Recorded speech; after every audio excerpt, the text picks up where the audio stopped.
படைச்ச? மனுஷங்கள நல்லவங்களையும் படைச்ச, கேட்டவங்களையும் படைச்ச. ஒண்ணு நல்லவங்களை மட்டும் படைச்சிருக்கணும், இல்ல கேட்டவங்களை மட்டும் படைச்சிருக்கணும். எதுக்கு ரெண்டு பேரையும் படைச்சு எங்க வாழ்க்கைய சின்ன பின்னமாக்குற?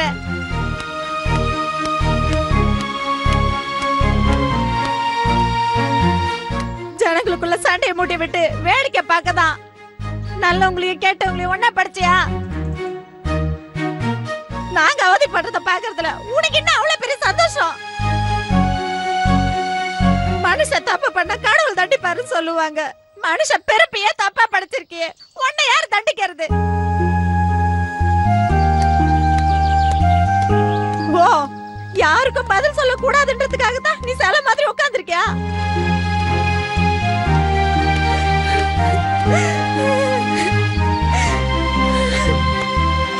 மாமா சுமித்ரா, நீ நினைச்சது எதுவுமே நடக்கலமா. எல்லாம் மண்ணா போச்சு. எப்போ போல அந்த ஆள்கிட்ட நான் மாரடிக்க வேண்டியதுதான். எல்லாம் என் விதி. என்னக்கா ஆச்சு? கொஞ்சம் புரியுற மாதிரி சொல்லுங்க.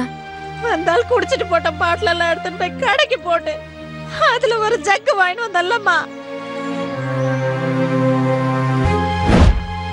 ஏமா போகும்போது எவ்வளவு பெரிய மூட்டை எடுத்துன்னு போனோம், வரும்போது என் தூண்டு ஜக்கு எடுத்துன்னு வரோம். இதை வச்சு என்ன பண்றது? பொருள் வேணா சின்னதா இருக்கலாம், ஆனா அதோட மதிப்பு கண்டிப்பா உங்களுக்கு பின்னாடி புரியும். சரி வாங்க.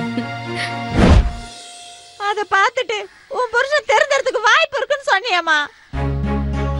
ஆமாக்கா.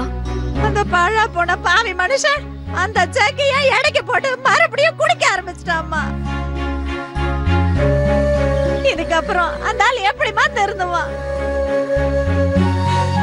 இனிமே அந்த ஆள் கூட வாழ முடியாதுமா. நான் எங்கேயாவது போறேன், இல்லன்னா அந்த உலகத்தை விட்டு போறேன். என்ன படைச்ச சாமியும் கைவிட்டுடுச்சு, வாழ்க்கை கொடுத்த மனுஷனும் கைய விட்டுட்டான். இனிமே நான் இருந்து என்ன பிரயோஜனம்? அக்கா, யாரும் யாரையும் கைவிட மாட்டாங்க. மனுஷனா பிறந்தா எல்லாரும் ஏதாவது ஒரு வகையில தப்பு பண்ணதான் செய்வாங்க. அதையெல்லாம் பெருசுபடுத்தினா நம்ம கிட்ட இருக்கிற கொஞ்ச நெஞ்ச நிம்மதியும் போயிடும். இந்த ஜக்கோட உங்க வாழ்க்கை முடியலக்கா. உங்களை நம்பி உங்க குழந்தைங்க இருக்காங்க. அவங்கள பத்தின கனவு உங்களுக்கு எவ்வளவோ இருக்கும். அந்த கனவு நினைவாகிறத நீங்க பாக்கணும்க்கா. அவங்களுக்காகவும் உங்களுக்காகவும் நீங்க எல்லாத்தையும் எதிர்த்து நின்னு ஜெயிச்சே ஆகணும்.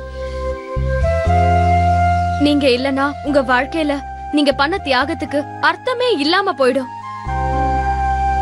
கோலம் போடுறதுக்கு புள்ளி வைப்போம். நமக்கு அவசர வேலை வந்த உடனே கோலத்தை போடாம அத அப்படியே விட்டுட்டு போயிடுவோம். அதுக்கப்புறம் பாத்தீங்கன்னா அந்த புள்ளிங்க தனித்தனியா அனாதையா நிக்கும். அத பாக்குறவங்களும் ஏதோ புள்ளி தானேன்னு அலட்சியப்படுத்திட்டு மெதிச்சிட்டு போவாங்க.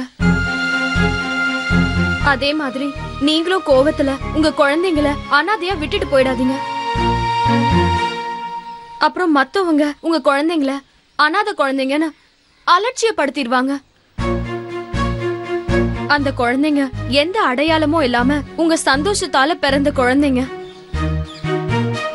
அவங்களுக்கு அந்த கஷ்டத்தை கொடுத்துறாதீங்க. இப்பவும் சொல்றேன், மனச தளர விடாதீங்க. யாரும் கடைசி வரைக்கும் தப்ப மட்டுமே பண்றதில்ல.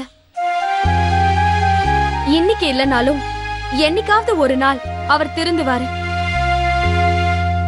நம்பிக்கையோட இருங்க. மனுஷனோட பலமே நம்பிக்கை தான்க்கா. சரி வாங்க வீட்டுக்கு போலாம். சரிம்மா.